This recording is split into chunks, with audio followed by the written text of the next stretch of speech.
Never let someone move into your home, especially the third person. நம்மளோட வீட்டில் நம்மளோட எனர்ஜியை தவிர்த்து இந்த மூணாவது மனிதர்கள், அதாவது தேர்ட் பர்சன் வந்து தங்குனாக்கா நம்மளுக்கு என்ன சைட் இஃபெக்ட்ஸ் வரும் அதுதான் நான் சொல்ல போகிறேன். ஓகே, இப்போ நம்ம இருக்கிற வீட்டில் பார்த்தீங்கன்னா நம்மளுக்குன்னு பிடிச்ச மாதிரி ஸ்பேஸ் இருக்கும். நம்மளோட ஸ்ப்ரேயர்ஸ், நம்மளோட லைஃப் ஸ்டைல், நம்மளோட டெக்கரேட்டிவ், நம்மளோட ஹாப்பினஸ். ஸோ இருக்கிற வீடு தான் கோயில்னு சொல்லுவோம். ஓகே, அதாவது நம்ம குடியிருக்கிற வீடு தான் கோயில்னு சொல்லுவோம். இப்போ இந்த குடியிருக்கிற வீட்டில் இப்போ நம்ம மூணாவது மனிதர்களை, அதாவது தேர்ட் பர்சன் நம்ம வீட்டில் தங்க விட்டோமா நம்மளுக்கு என்ன சைட் எஃபெக்ட் வரும்னு பார்த்தீங்கன்னா, ஒன்றாவது நம்ம எனர்ஜியும் அவங்க எனர்ஜியும் ஒத்து போகாமல் இருந்தால் நம்மளுக்கு நிறைய பிரச்சனைகள் வரும். ஒரு உதாரணத்துக்கு, நம்ம நல்லா ப்ரேயர் பண்ணுற ஆளாக இருப்போம். ஓகேயா, நம்ம ட்ரிங்க்ஸ்லாம் சாப்பிட மாட்டோம், நம்ம ரொம்ப ஸ்பிரிச்சுவல், லைஃப் ரொம்ப நம்ம காமாக ஒரு ஹேண்டில் பண்ணுற ஒரு ஆள். இப்போ தேர்ட் பர்சன் பார்த்தீங்கன்னா அவங்க ரொம்ப என்ஜாய் காக்கின்னு சொல்லும் போது உங்களுக்கு புரிஞ்சுக்கணும், ரொம்ப ஹாப்பியாக போகிற ஹாப்பி கோ லக்கி. ஸோ இந்த மாதிரி ஆள் நம்ம கூட தேர்ட் பர்சன் நம்ம வீட்டில் தங்கும் போது அந்த வீட்டோட வைப்ரேஷன் ஃபுல்லாகவே மாறிடும்.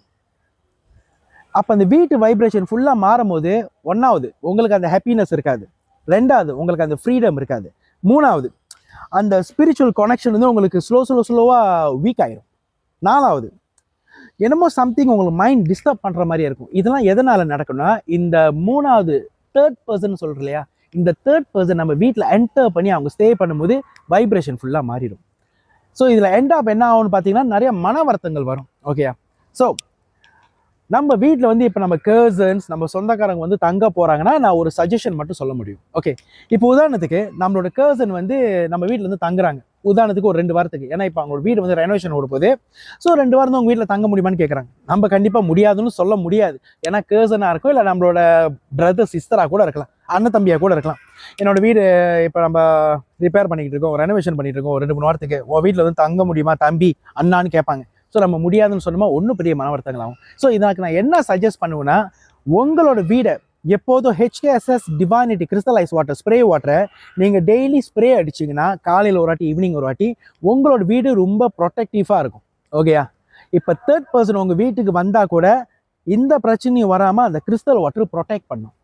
இப்போ நம்மளுக்கு தெரியாது அவங்க எந்த நோக்கத்தோட நம்ம வீட்டுக்கு வந்திருக்காங்கன்னு. சில பேர் பார்த்தீங்கன்னா அந்த வாவ் ஃபேக்டர்னு சொல்லுவோம். வாவ் ஃபேக்டர்னா வீடு இவ்வளோ அழகாக வச்சிருக்க, இப்படி உன்னோட லைஃப் ஸ்டைல் மட்டும் ரொம்ப நல்லா போகுதுன்னு சொல்லிட்டு சில பேர் கண்ணாறு வைப்பாங்க. இந்த கண்ணாரே உங்களுக்கு அறவே படக்கூடாதுன்னா அப்போ நீங்கள் கிறிஸ்டல் வாட்டர் பாயுங்க. ஸோ அப்போ நீங்கள் இந்த கிறிஸ்டல் வாட்டர் பாய்க்கும் போது உங்களுக்கு ஃபுல் ப்ரொடெக்டிவ் கிடைக்கும், ஃபுல் ப்ரொடெக்ஷன் உங்களுக்கு கிடைக்கும். இந்த ஈவல் ஆகி இருக்காது, இந்த பிளாக் மேஜிக்ஸ் இருக்காது. ஸோ என்னை கேட்டிங்கன்னா கிறிஸ்டல் வாட்டர் டெய்லி பாயுங்க. உங்கள் வீட்டுக்கு யார் வந்தாலும் உங்களுக்கு இந்த இஷ்யூவும் வராது, இந்த பிளாக் மேஜிக்கும் வராது, இந்த ஈவலாயும் வராது, இந்த டிஸ்டர்பன்ஸ் உங்களுக்கு இருக்காது. அவங்க இந்த எனர்ஜி எடுத்துகிட்டு வந்தாலும் அவங்களே அந்த எனர்ஜி எடுத்துகிட்டு போயிடுவாங்க. இப்போ உங்களுக்கு சேஃபாக இருக்கும்னு நினைக்கிறேன். ஸோ இந்த வீடியோ எல்லோருக்கும் ஷேர் பண்ணுங்கள், எல்லோருக்கும் இது பெனிஃபிட்டாக இருக்கும். மறக்காமல் கிறிஸ்டல் வாட்டர் பாயுங்க, டெய்லி உங்கள் வீடை கிளீன்சிங் பண்ணுங்கள். உங்கள் வீட்டில் எப்போதும் எல்லோரும் ஹாப்பியாக இருப்பீங்க. நன்றி, வணக்கம், நமச்சிவாய.